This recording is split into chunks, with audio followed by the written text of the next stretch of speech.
Desprotección familiar, acogimiento familiar y adopción. Esta trilogía permite garantizar el derecho de la niña, niño y adolescente a vivir en familia. El Decreto Legislativo 1297 ha cambiado todo el sistema de protección legal de los niños sin cuidados parentales o en riesgo de perderlos.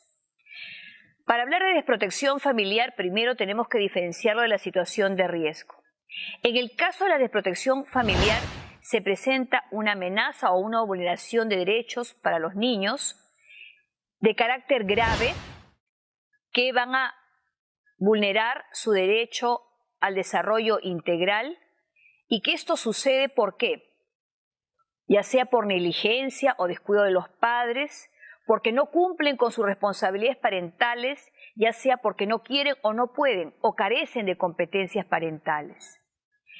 Si se tratara de una situación leve y no grave, estaríamos en una situación de riesgo, donde ¿cuál es el rol del Estado? El rol del Estado es otorgar una medida de protección idónea para el niño o niña que esté en esta situación. Si estuviera en situación de riesgo, por ejemplo, una medida de protección adecuada podría ser que este niño acceda a servicios de cuidado integral.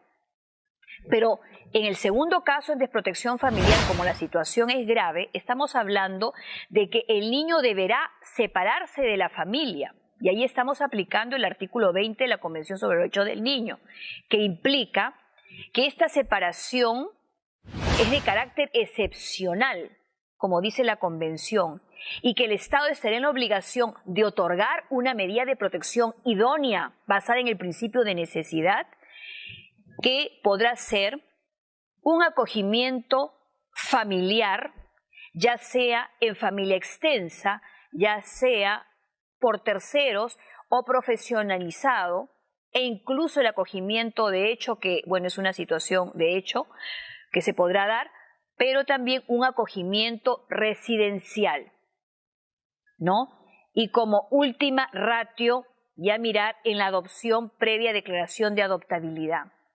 Entonces, la situación de desprotección familiar, la finalidad es básicamente garantizar el derecho del niño a vivir en una familia y que también esta nueva legislación promueve la desinstitucionalización de los niños que están albergados en centros de atención residencial y que no pueden ser adoptados o que permanecen hasta los 18 años sin haberse resuelto su situación jurídica.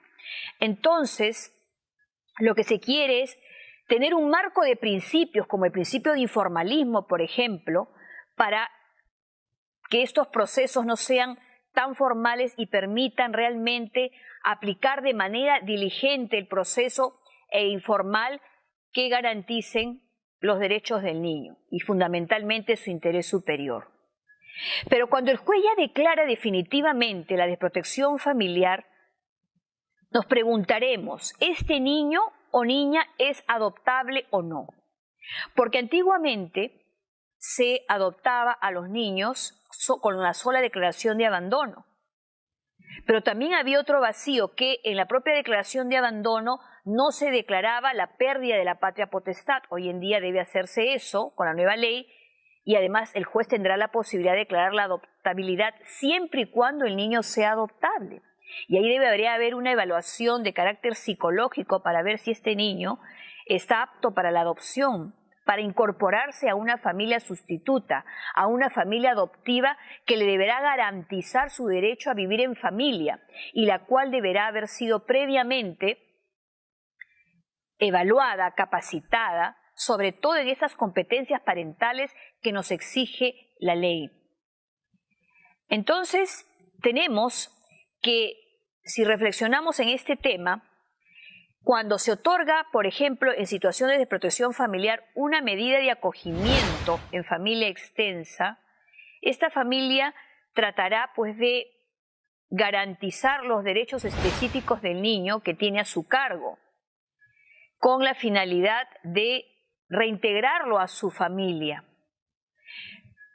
tendrá un plan individual de trabajo, pero si durante este lapso, que no debe ser muy largo, se corrobora que es imposible la reintegración familiar, entonces se tendrá que pensar en otorgar una medida de protección más adecuada a sus intereses, que podría ser la adopción, porque la adopción es para el Perú una medida de protección permanente que va a garantizar el derecho del niño a vivir en una familia.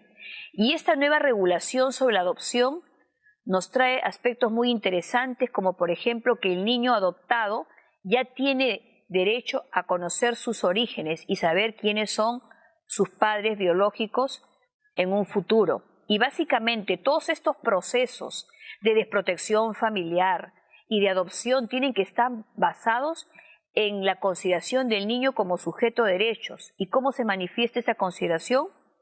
En el derecho a ser oído del niño, que en todo momento deberá participar brindando su opinión, si es viable o no para él la medida de protección que el juez otorgue. Para ello sería conveniente aplicar la observación general número 12 del Comité de los Derechos del Niño y el propio protocolo de participación judicial que ha aprobado el año 2016 el Consejo Ejecutivo del Poder Judicial.